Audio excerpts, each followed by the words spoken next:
Bismillahirrahmanirrahim. Assalamualaikum warahmatullahi wabarakatuh.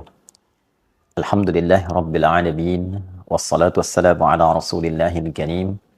Nabiyyina wa sayyidina Muhammadin wa ala alihi wa sahbihi ajma'in wa ba'd.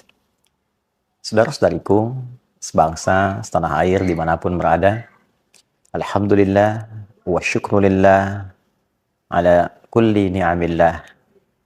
Semua yang kita jalani dalam kehidupan hingga mengantarkan kita pada pergantian siang, malam, berganti hari, berganti pekan, bulan, dan tahun.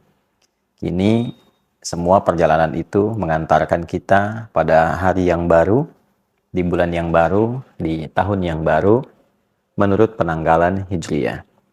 Kita dengan izin Allah saat ini telah memasuki penanggalan di awal bulan Al-Muharram 1446 Hijrah. Setiap yang sampai pada titik ini tentu telah mengalami beragam peristiwa dalam kehidupan, telah melintasi berbagai macam era bagi sementara orang, dan pertanyaan terbesarnya dari sekian waktu yang telah Allah berikan kepada kita untuk berkehidupan sampai detik ini, berapakah yang memiliki nilai kebaikan di sisi Allah Subhanahu wa Ta'ala? Sementara kita meyakini bahwa kita pasti akan berpulang. Kita akan meninggalkan dunia ini. Semua kita berkeyakinan dunia ini tempat sementara, bukan abadi kita berada di sini. Kita akan kembali kepada Sang Pencipta, Allah Subhanahu wa Ta'ala. Logika sederhana kita bertanya, bila di dunia ini saja kita berjuang untuk mendapatkan bekal supaya nyaman berkehidupan, Anda, saya, kita bersekolah, belajar untuk mendapatkan peningkatan pengetahuan, mendapatkan ijazah yang digunakan untuk mencari pekerjaan, guna mendapatkan bekal untuk berkehidupan. Ingin hidup nyaman, tenang, tentram, sejahtera. Bila di dunia yang kita akan tinggalkan saja sedemikian kuat perjuangan kita, sampai sebagian orang bahkan tega melakukan tindakan-tindakan yang tidak pantas, kontraproduktif, tindakan yang destruktif, merusak, mentolimi orang, mencelakakan, hanya untuk merasakan kenikmatan sesaat, yang bahkan dari beberapa pandangan kenikmatan yang mungkin didapatkan sifatnya semu, tidak melahirkan kebahagiaan yang sejati. Dapat harta banyak, hasil korupsi, walaupun terasa banyak, tapi tidak menyenangkan, tidak membahagiakan, gelisah, gak enak. Hasil nyogok, hasil judi, tentu akan berpengaruh pada keadaan dalam jiwa. Poinnya adalah, untuk mendapatkan yang sementara saja begitu luar biasa, sungguh-sungguh, serius, dengan segala apa yang tadi diungkapkan, maka bagaimana dengan persiapan kita untuk kembali ke tempat yang abadi? Menghadap kepada Pencipta kita, Allah Subhanahu wa Ta'ala, yang akan mengevaluasi seluruh ragam kegiatan kita dalam membawa misi kehidupan di muka bumi ini.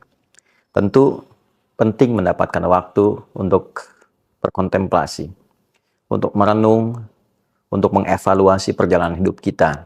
Dalam bahasa keagamaan sering disebut dengan muhasabah. Untuk melakukan satu titik kembali mengevaluasi seluruh kegiatan hidup kita, guna mendapatkan satu pencerahan yang membuka jalan hidup baru untuk menata kegiatan-kegiatan yang lebih bermanfaat. Allah Subhanahu wa Ta'ala menjadikan dari setiap perjalanan kehidupan kita itu beberapa waktu khusus tertentu yang dapat kita gunakan untuk mengevaluasi diri, guna membenahi kembali nilai-nilai kehormatan kita di hadapan Allah yang mungkin telah berkurang atau bahkan sebagian rusak karena perilaku manusia sendiri yang merusak. Pandangan yang seharusnya melihat yang baik, rusak cara pandangnya karena seringkali digunakan menatap yang tidak baik. Demikian lisan yang seharusnya berkata yang mulia sehingga terjaga kehormatan, maka runtuh kehormatan itu karena seringkali digunakan pada pembicaraan yang tidak elok. Demikian tangan sampai ke ujung kaki. Maka mesti ada waktu-waktu khusus untuk mengembalikan kehormatan kita di hadapan Allah Subhanahu wa Ta'ala. Mengevaluasi kembali. Kata hormat sesungguhnya berasal dari bahasa Arab, yaitu hurmah. Satu keadaan atau bahkan menjadi hukum yang menjaga kita agar selalu tampil terhormat disebut dengan haram. Haram sebagai hukum dihadirkan dalam agama sesungguhnya bukan sekedar untuk mencegah, tapi lebih kepada menjaga kehormatan kita dengan mencegah berbagai tindakan yang bisa meruntuhkan kemuliaan itu. Sehingga manusia terjaga dalam kehormatannya, tampil dalam kebaikannya. Mengapa berdusta itu haram? Karena saat seseorang berdusta, runtuh kehormatannya. Mengapa mencuri, korupsi, menipu itu haram? Karena ketika seseorang melakukan tindakan demikian, maka runtuhlah kehormatannya. Bukan hanya di hadapan Allah Subhanahu wa Ta'ala, tapi juga di hadapan makhluk, di hadapan manusia, orang-orang sekelilingnya. Allah memiliki sifat Rahman dan Rahim, sangat sayang, begitu mendalam pada hambanya, sangat mengasihi, begitu luas kepada makhluknya. Itulah yang menjadikan Allah selalu ingin menjaga kita dalam kebaikan.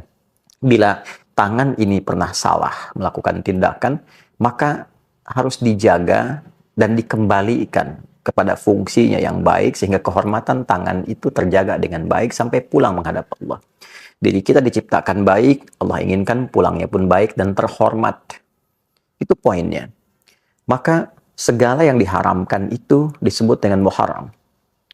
Dusta itu muharram. Mencuri itu muharram. Berjudi, mau offline, mau online, itu muharram. Hukumnya haram. Bila kita ingin meninggalkan seluruh perbuatan-perbuatan itu, mencoba mengevaluasi, menepikan yang dilarang, menjaga kehormatan, mengembalikan pada kemuliaan, berpindah pada tempat dan keadaan yang lebih baik, maka di antara rumusnya kita bisa tambahkan al pada kata itu. Al-Muharram memberikan kesan kepada kita bukan hanya menjadi bulan pertama, nama bagi bulan pertama dalam penanggalan Hijriyah, tapi juga memberikan sebuah kesan korektif, sebuah pesan evaluasi bahwa mengawali waktu, mengawali bulan, mengawali tahun yang baru itu hendaknya dimulai dengan perenungan mendalam untuk meninggalkan segala sesuatu yang tidak baik yang biasa dilakukan oleh bagian tubuh kita. Ketika kita bisa meninggalkan segala yang terlarang itu dan merubah menjadi lebih baik, mata melihat yang terlarang kita alihkan pada yang baik. Demikian telinga mendengar yang dilarang kita alihkan pada yang baik. Lisan sampai ujung kaki. Dimulai dari Al-Muharram. Sehingga ia berpindah pada kebiasaan baik. Meninggalkan kondisi tidak baik. Menjadi baik, itulah hijrah yang sejati. Bukan sekedar berpindah tempat, tapi berpindah keadaan dari yang dilarang oleh Allah, yang tidak disukai, kepada kondisi yang terhormat, yang baik. Itulah hijrah. Bila kita ingin ikut itu dan melekatkan sifat di dalamnya, maka tambahkan ya nisbah. Hijrah, tambahkan ya nisbah sebelum akhirnya, maka dia menjadi hijriyah. Kalender hijriyah dihadirkan kepada kita, diawali dengan Al-Muharram. Bukan hanya menunjukkan sebuah nama dan waktu, tapi ingin memberikan kesan mendalam, renungkan dirimu. Apa belum cukup waktunya engkau untuk kembali mengoreksi diri, menguatkan imanmu, dan mencari bekal untuk menghadap Allah Subhanahu wa Ta'ala? Alam ya'ni lilladzina amanu an tahsha'a qulubuhum li dzikrillah wa ma nazala minal haqq. Demikian Allah bertanya di dalam satu rangkaian surah Al-Quran yang sangat mendalam. Apakah belum tiba masanya bagimu, duhai yang merasa beriman khususnya kepada Allah, untuk kembali menampilkan kekhusyuan dalam jiwamu demi mendekat kepada Allah Subhanahu wa Ta'ala, menjaga kehormatanmu. Ada 4 bulan terhormat, yang 3 terangkai, yaitu Dzulqa'dah bulan ke-11, Dzulhijjah bulan ke-12, dan Al-Muharram bulan yang pertama dalam kalender Islam, serta 1 terpisah yaitu Rajab pada bulan yang ke-7. Sekarang kita berada di awal tahun. Kita berada di 1 dari 4 bulan mulia itu. Dan disitulah berlaku hukum Quran surah ke-9 ayat ke-36. Inna iddatash syuhuri indallahi 12 syahran fi kitabillah yauma khalaqas samawati wal arda minha arba'atun hurum. Dzalika ad-dinul qayyim fala tadhlimu fihinna anfusakum. Al-ayat. Sungguh Allah menegaskan jumlah bilangan bulan dalam setahun itu di sisi Allah yang telah ditetapkan sejak mula penciptaan langit dan bumi berjumlah 12 bulan. Setahun ada 12.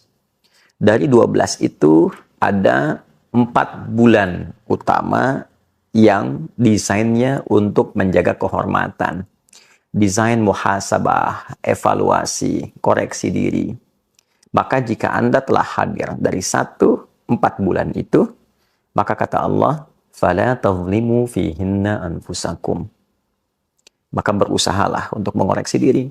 Jangan berbuat maksiat. Tinggalkan yang dilarang. Jangan berbuat zalim pada diri sendiri. Berkata kotor itu zalim pada lisan. Berkata yang tidak baik, zalim pada lisan. Memandang yang tidak bagus, zalim pada mata.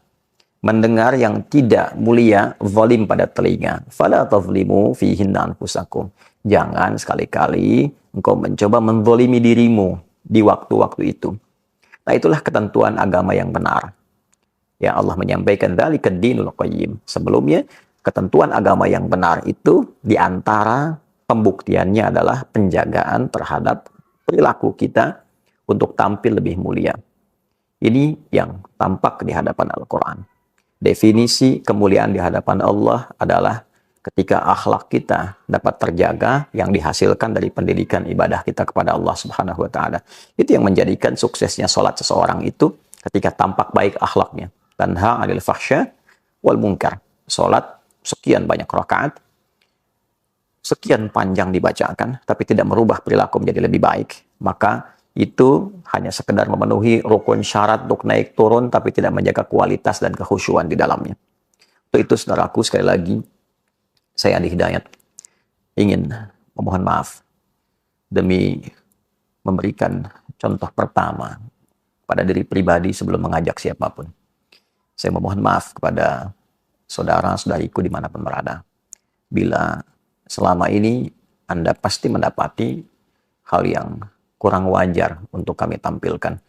Boleh jadi didapati kata-kata yang tidak elok untuk disampaikan. Saya memohon maaf dengan segala kerendahan hati bagi berbagai pihak yang mungkin merasa kurang berkenan atau bahkan tersinggung dengan rangkaian kata-kata yang pernah saya ungkapkan selama berkehidupan sampai detik ini.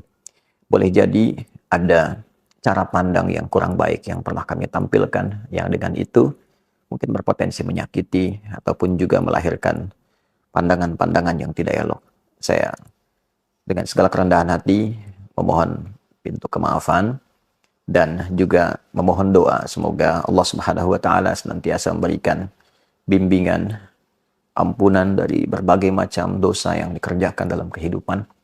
Dan sekali lagi saya mengajak setelah itu kepada kita semua, mari kita isi tahun baru ini untuk meningkatkan ketakwaan kita kepada Allah Subhanahu wa taala, saling mendoakan, pemimpin dengan rakyat saling mendoakan, pimpinan di kantor dengan karyawan saling mendoakan, dengan tetangga kita saling mendoakan supaya negeri ini tentram, damai, baik. Setelah itu saling mensupport dalam kebaikan. Mari kita bangun bangsa, bangun negeri dengan segala kemampuan yang Allah titipkan kepada kita dan niatkan ibadah supaya mendapatkan poin di sisi Allah Subhanahu wa taala. Dan semoga tahun ini berkah untuk kita semua. Berkah untuk keluarga, berkah untuk umat Islam khususnya, berkah untuk negeri kita tercinta Indonesia. Dan jangan lupakan dalam sujud kita untuk bermohon, semoga Allah berkenan memberikan kebebasan bagi umat Islam untuk beribadah di Masjid Al-Aqsa, memberikan kemerdekaan untuk Palestina, dan menghadirkan ketentraman, kedamaian di muka bumi ini untuk kita semua. Semoga Allah mengabulkan. Allahumma rabbana taqabbal minna innaka antas sami'un alim wa tub 'alaina innaka antat tawwabur rahim. Rabbana zalamna anfusana wa illam taghfir lana wa tarhamna lanakunanna minal khasirin. Allahumma rabbana atina fid dunya hasanah fil akhirati hasanah wa qina adzaban nar. Wa sallallahu ala sayyidina Muhammad wa ala alihi wa sahbihi ajma'in. Wa akhiru da'wana subhanakallahumma rabbana wa bihamdika asyhadu an la ilaha illa anta nastaghfiruka wa natubu ilaik. Walhamdulillahi rabbil alamin. Assalamualaikum warahmatullahi wabarakatuh.